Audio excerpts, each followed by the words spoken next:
A ver, cuando observamos la política internacional de un país, casi siempre la consumimos como si fuera un combate de boxeo. Totalmente. Como un espectáculo. Exacto. Nos sentamos, miramos a dos oponentes en el ring con ideas supuestamente opuestas, dándose golpes mediáticos sin parar. Es visceral, hay mucho ruido y, claro, desde la grada parece absolutamente real. Es que está diseñado para que lo parezca. Eso es. Pero hoy tenemos sobre la mesa un documento de análisis, un material sonoro reciente, que nos pide hacer algo, bueno, muy contraintuitivo. Nos pide dejar de mirar a los boxeadores y fijarnos en la sala de control de arriba. Y es un cambio de paradigma brutal, la verdad. Básicamente plantea que esos golpes no vienen de una pasión ideológica, sino que son marcas en un escenario meticulosamente coreografiado. Y el material que vamos a diseccionar en nuestra inmersión profunda de hoy reinterpreta por completo toda la convulsa realidad política, económica y social de Argentina. Ojo, porque antes de meternos de lleno en la arquitectura de esta narrativa, hay que dejar clarísimo nuestro enfoque. Sí, esto es crucial. Aquí no venimos a aplaudir ni a derribar esta hipótesis. O sea, no vamos a tomar partido. Nuestro trabajo hoy es agarrar este mapa de ideas, ponerlo bajo el microscopio y entender cómo funciona su engranaje interno. Exacto. Vamos a analizar la lógica de esta estructura geopolítica de forma estrictamente profesional, porque independientemente de su veracidad, la forma en la que el documento plantea esta ingeniería social a gran escala es fascinante como objeto de estudio. Totalmente de acuerdo. La tesis central es que esta hiperpolarización extrema que vemos a diario en el país es una ilusión, una cortina de humo orquestada por lo que el autor denomina un poder real en la sombra. Un poder cuyo objetivo final, según el audio, no tiene nada que ver con ganar unas elecciones. El objetivo es alterar la geografía de la región. Y si asumimos este marco analítico como nuestro punto de partida, la historia arranca con el protagonista indiscutible del panorama argentino actual. Javier Milei. Exactamente. Lo interesante del documento no es que critique sus políticas o su gestión, sino que redefine su origen por completo. Claro, el argumento es que este poder real en la sombra no lo aupó por ser un estadista brillante. Al contrario, lo aupa precisamente por tener un perfil muy específico. Alguien permeable, moldeable y, según el análisis del autor, corruptible. Fíjate que ahí es donde la radiografía psicológica que hace el texto me parece clave. Argumenta que toda esa imagen pública de Milei, esa fachada de político, y cito textualmente, desequilibrado o psiquiátrico, es puramente funcional. Es una actuación calculada. Sí, O sea, el autor lo cataloga de psicópata, pero aclara rápidamente que no habla de alguien fuera de la realidad, sino de una estructura de personalidad clínica. Lo dibuja como un individuo plenamente consciente, narcisista y sin compasión. y hay un motivo muy pragmático para buscar ese perfil exacto por parte del poder real. A ver, si necesitas a un ejecutor para implementar medidas económicas draconianas o para desmantelar estructuras de un Estado sin que le tiemble el pulso, la empatía es un obstáculo enorme. Ya, te paraliza. Claro, un perfil carente de remordimientos morales es la herramienta perfecta para llevar a cabo un plan doloroso a nivel social. Vale. Entiendo la utilidad del perfil para quien mueve los hilos. Pero, ¿cómo consigues que millones de personas, especialmente la clase media, voten a alguien tan disruptivo y aparentemente errático? El documento usa una estrategia que, fíjate, me recuerda a un truco clásico de desgaste institucional sostenido en el tiempo. A mí me sonaba pura estrategia de contraste de marketing. O sea, si quieres vender un producto mediocre o agresivo, ponlo al lado de productos desastrosos. Es como un casting de cine, donde el director necesita que el público adore a un antihéroe muy particular. Esa analogía del casting es muy buena. La premisa es que este poder real necesitaba generar un hartazgo tan profundo en la sociedad que cualquier cosa pareciera mejor que el status quo. Claro. Al exponer durante años a una clase política tradicional descrita en el audio como putrefacta y corrupta, la sociedad llega a un punto de quiebre absoluto. Y ante ese panorama de desolación, un candidato que grita con una motosierra contra la casta se convierte en un faro, o por lo menos en un instrumento de venganza muy útil para el votante. Y además, el texto aporta sus propias evidencias documentales de que no va por libre de que tiene jefes por encima. Sí, menciona detalles biográficos y simbólicos. Exacto. Menciona, por ejemplo, que su verdadero apellido es Mikovsky. Y destaca muchísimo, a modo de prueba de sumisión a intereses externos, el hecho de que haya recibido el premio Embajador de la Luz. Un premio que el audio describe literalmente como una especie de galardón institucional de intereses judío-sionistas. Como si fuera el premio al empleado del mes, vaya. Pero, a ver, aquí me surge un cortocircuito lógico tremendo. Cuéntame. Si este hombre ha construido toda su marca personal sobre la base de ser el mayor rebelde antisistema del país, el que viene a romperlo todo, ¿cómo reconcilia el autor la imagen pública de Milei con la afirmación de que es, de hecho, el empleado más obediente del sistema? Esa es sin duda la pieza más sofisticada del mecanismo de control que plantea el texto. El sistema no reprime la rebeldía ciudadana, porque sabe perfectamente que la represión frontal solo genera mártires y más resistencia. Ya, la olla a presión estalla. Exacto. Así que lo que hace es empaquetar esa rebeldía y ponerle su propio líder. Al colocar a tu empleado más obediente en el rol de rebelde antisistema, te aseguras de capitalizar absolutamente toda la ira ciudadana. Madre mía. O sea, es la neutralización de la disidencia real mediante la disidencia controlada. Eso es. La gente cree que está dinamitando el sistema cuando en realidad está empujando el carrito de la compra hacia la caja registradora de ese mismo sistema. Liderar tu propia oposición, lo que me lleva directamente al otro lado del cuadrilátero, porque la estructura de este documento dicta que la oposición también debe ser parte del guión. Totalmente. El modelo exige que ambos polos estén controlados para que la polarización funcione. Y aquí entra un nombre propio con muchísima fuerza en el análisis, el periodista y político Santiago Cuneo. Un antagonista perfecto sobre el papel. El audio presenta a Cuneo como la antítesis absoluta de Milei a nivel público. Nacionalista, ferozmente crítico, con un discurso durísimo. Pero el narrador empieza a conectar los puntos, digamos, menos visibles. Nos recuerda que Milei ganó mucha de su notoriedad inicial precisamente participando en los programas de televisión del propio Cuneo. Señala una anomalía estadística enorme. Sí, que Milei ataca verbalmente y por redes a casi todo el arco político y periodístico de Argentina, pero ignora sistemáticamente a Cuneo, a pesar de los ataques frontales y personales que recibe de él a diario. Y el autor rechaza de plano esa excusa típica que se suele dar de que no le responde para no darle foco mediático. Sí, la descarta por completo. La explicación que ofrece el documento es puramente estructural y económica. Afirma de manera categórica que ambos personajes son operadores, directos o indirectos, del mismo conglomerado de poder. Señalando, de hecho, a Eduardo Eurnekian. Exacto, señalando al poderoso empresario como el vértice que financia e impulsa ambas carreras. Es más, se cita en el audio que el propio Cuneo ha admitido públicamente que el puesto presidencial que hoy ocupa Milei se le ofreció a él primero. Lo cual refuerza la teoría de que son piezas intercambiables en un mismo tablero. A ver, esto es como el pressing catch, el caifa B famoso de la lucha libre profesional. Frente a las cámaras se insultan, se tiran sillas a la cabeza, el público se vuelve loco animando a uno o a otro. Y luego, en el viaje de vuelta a casa, comparten coche y cobran el cheque del mismo promotor. Es una imagen muy gráfica, pero muy acertada, según la lógica del audio. Pero claro, lanzo la pregunta.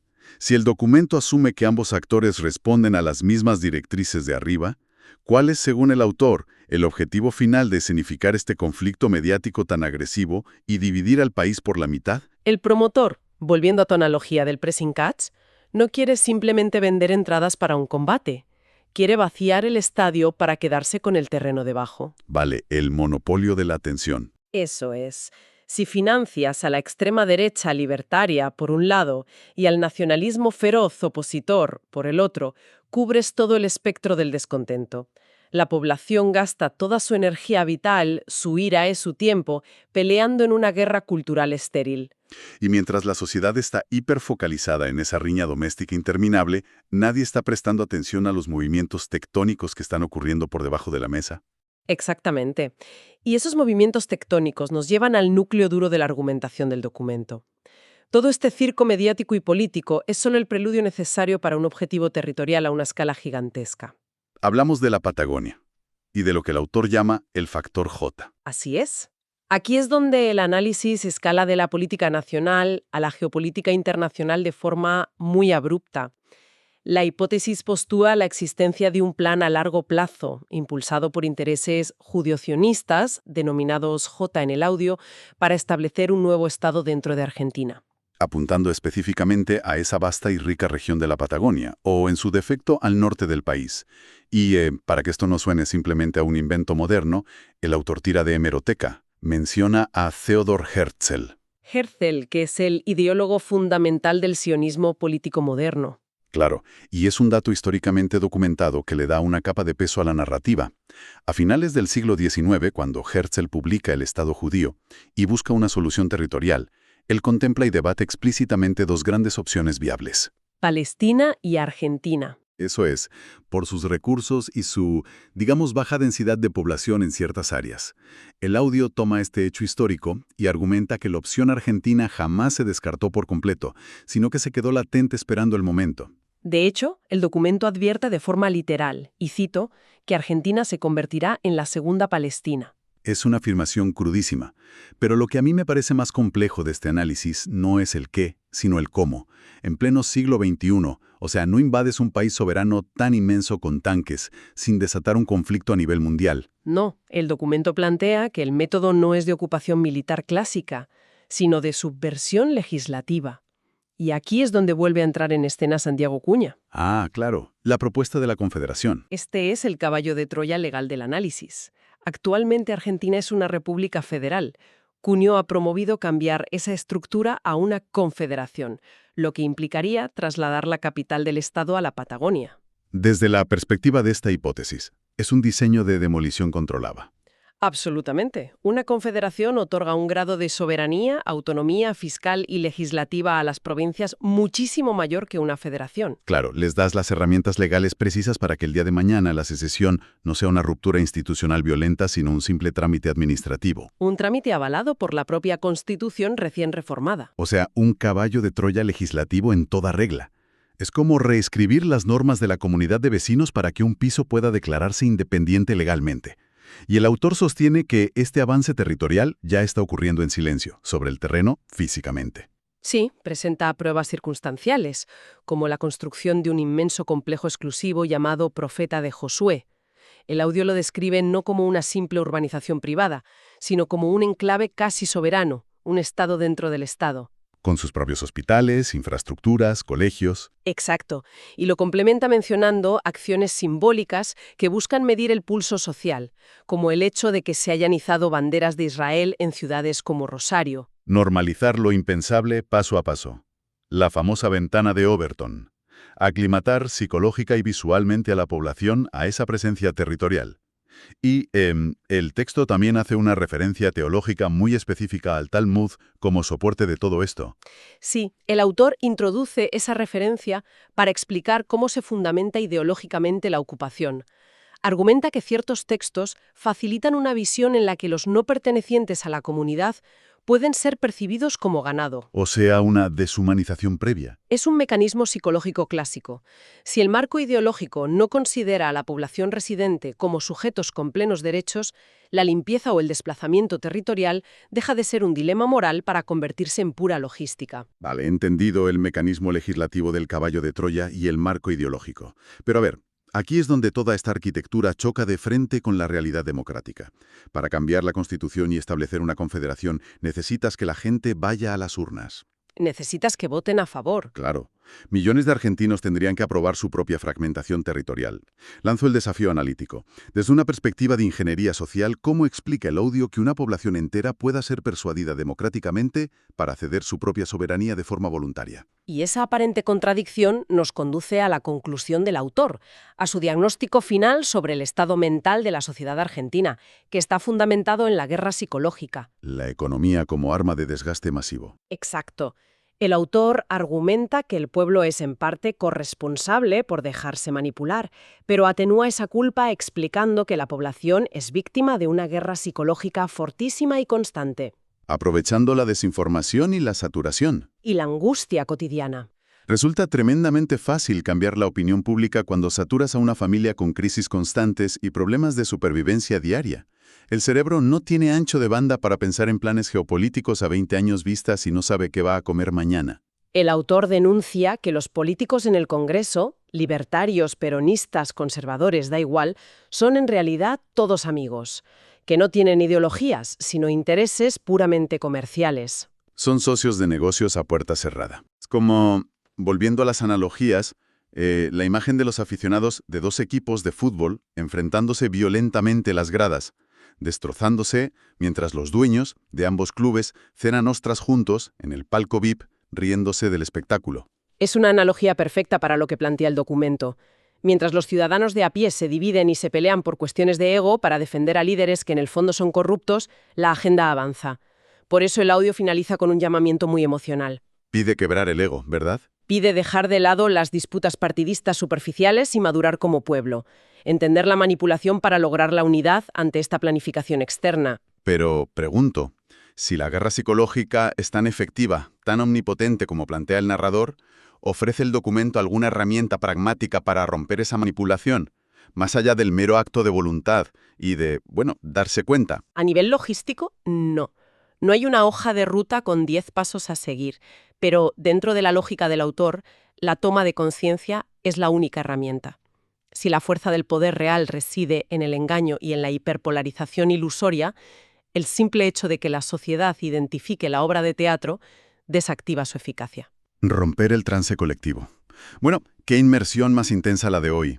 Hemos recorrido un análisis que reinterpreta la convulsa realidad argentina no como una lucha genuina de ideologías, sino como una coreografía meticulosa. Una coreografía diseñada para facilitar una alteración territorial a gran escala, a través de la secesión patagónica. Y antes de despedirnos, es imperativo reiterar nuestra postura.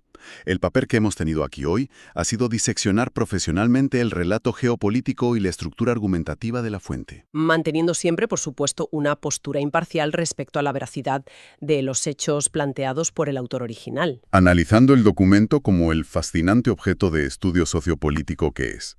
Y para concluir, me gustaría dejar una reflexión expansiva flotando en el aire para quien nos escucha hoy. Adelante. Si asumimos por un momento la premisa de este documento, o sea, que la hiperpolarización política actúa a menudo como una cortina de humo mediática, valdría la pena preguntarse qué debates cotidianos, acalorados y furiosos, de esos que nos dividen en el día a día, podrían estar absorbiendo toda nuestra atención hoy, impidiendo que observemos los cambios estructurales mucho más profundos que se están gestando a nuestro alrededor. Es una gran pregunta para llevarse a casa. Ahí lo dejamos. Muchísimas gracias por acompañarnos en este análisis y nos vemos en la próxima Inmersión Profunda.